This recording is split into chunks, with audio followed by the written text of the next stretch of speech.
All right, hey everybody, welcome back to Coach's Corner. I'm staff writer Ben Barkley, sitting here with varsity football defensive coordinator Coach Schmidlkofer. Coach, how you doing today? Hey, good, Ben. How you? I'm pretty good. All right, so we'll just jump right into it. How's the season been going defensively so far? Well, we started off a little slow, but we kind of knew that we were going to be a little behind because we had so many people leave from last year's team. But you know, we didn't panic. We just kept working, and the players kept buying into what we were trying to accomplish and putting them in the right positions. In the last couple of games, we played pretty well on defense. And who do you think's made those big impacts on the defensive side? Oh, I think there's several guys. I mean, you start on the front. You got Sam White. You got Michael Burnett. You've got people like Kelvin Weil. You got, Trevor Hall. We got a lot of defensive people. Michael Heatherly, Handy. A lot of guys that just come in. Then at the linebacker, you got, some older guys, younger guys. Cole Bishop, who's a 10th grader, and then you got Ben Bodney, who does offense and defense. Just a lot of guys. And in the back end, you got Sean King, Wes Haney, Jalen Lazenby. Just a lot of. I mean, it's been kind of a collective effort. It really has.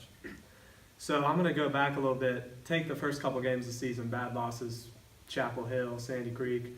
Go to last week against Griffin.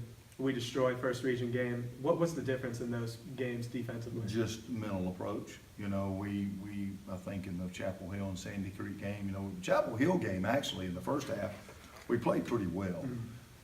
And then the second half, there was about 3 or 4 plays where we just lost leverage and got out of gaps, and that quarterback took control of it. And then in the first half, the Sandy Creek game, we didn't play very well at all. So there was about 4 quarters there that we just didn't play very well at all. And then it's just mental approach and attitude. I mean, football's a game that you have to be, defensively, you have to have a little edge about you. And we finally got that edge back, and we're playing better. All right, so back to the Griffin game.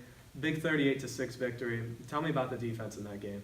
Well, just executed. We put them in position to make plays, and we changed the defense a little bit to trap some of that speed that they had. And, we tried to shut down the run, which is what we always do in every game. That's always the plan, to try to stop the running game and make them throw it. And, we did some things and got some people out there that could help each other out. And they know that. We know that we got to play team defense in order to be successful. Ran to the ball well, got a lot of people to the ball to help out and get people on the ground. And next thing you know, our offense did a great job of scoring, and Michael did a great job of putting the ball in the end zone every time. So it was just a complete team, team win. Mm-hmm. And so tomorrow you guys got Whitewater, second straight region game. What are you expecting defensively from that game? Dangerous. They are very dangerous. We've been trying to warn our players all week that they're 0-6 or whatever, but they're still their playoff hopes are still alive. And they got a very dangerous guy at quarterback and some weapons on the edge and a good offensive line. And they are. We better take them serious. And I think our guys have. They've had a good week of practice. We're not overlooking anybody. We beat Griffin a couple of years ago, and then lost to Whitewater, because we just kind of took our foot off the gas. So they got some weapons. They're dangerous. We're going to have to play well to beat them. And plus, being over there, it's another away game. So we have our hands full for sure.